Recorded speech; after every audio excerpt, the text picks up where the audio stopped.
Yeah, I think so proud of Mitchell tonight because he, the first inning he hits a guy, walks a guy, both those guys score just like it happens with big innings. The walk and hit batsmen always seem to score, but just put it in the rearview mirror, and he really pitched well after that. He had to pitch out of a couple of jams, but really challenged the strike zone.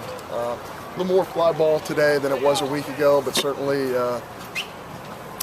did a great job for us, and we situationally hit well enough to push some runs across. The walk really helped us tonight offensively, the HBP, and when you talk about the HBP, certainly Heck is somebody that just comes to mind. He seems to do whatever the game demands at that moment, whether it's defensively or offensively. Really proud of what he's doing.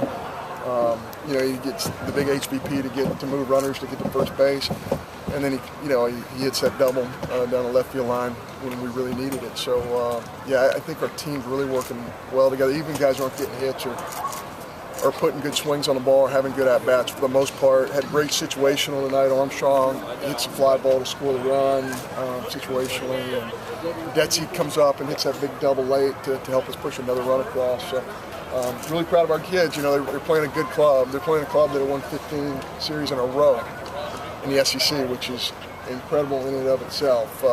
15 consecutive SEC series going back to 2012. I know you guys know all that, but it's not a secret. We did not play well at Vanderbilt a year ago, and I think our guys really wanted.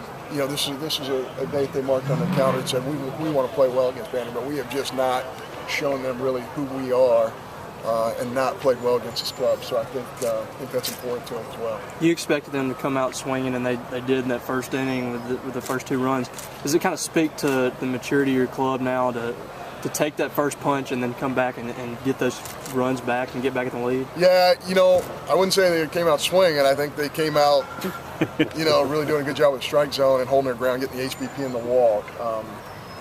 I wish they'd have been swinging early because that might have helped us. But you're right, we got punched in the face a little early, and I think the maturity of our older guys, especially Ross, he's a fourth-year junior, and he just put it in the rearview mirror and said, I'm going to do what I do best now. And this wasn't his sharpest performance, but certainly it was pretty darn good, and thought he did a great job. When you take the temperature of the dugout, is it the same mentality when Preston and Ross take the hill than when you had a Chris Stratton and a Kendall Graveman type? Is that the same kind of mentality? I think there's some of that, sure.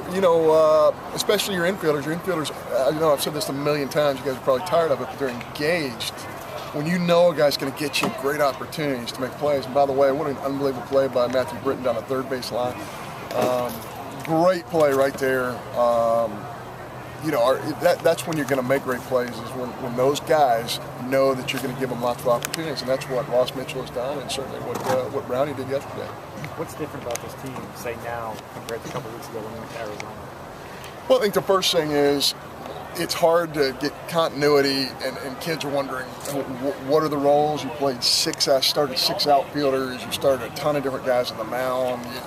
Jonathan Holder's fingers bothering him. What's going on? We just kept staying the course. I wanted to find out as much about the club. We started 3 different shortstops. We started 6 different outfielders. We started 3 different catchers. I don't know if there's a Division I team in America that has used those combinations, and we did it with purpose because every one of those kids deserved opportunities to show what they could do early, and now I think there's some continuity, and I think that's helped our club grow a little bit. Talk about the confidence offensively, putting up 23 runs in 2 games, and this is one of the elite staffs in the country. A really, really impressive team. You mentioned they've won 15 series in a row. Certainly, they're a very good club. They're a very good defensive club. They just so far they've had a tough weekend, and that just happens. And Tim lost a lot of key components off of his club last year. These guys are going to be really good. Man, little leadoff guy is going to be a great player, but he's a freshman. They have some really good components. You can see it, and they're going to grow.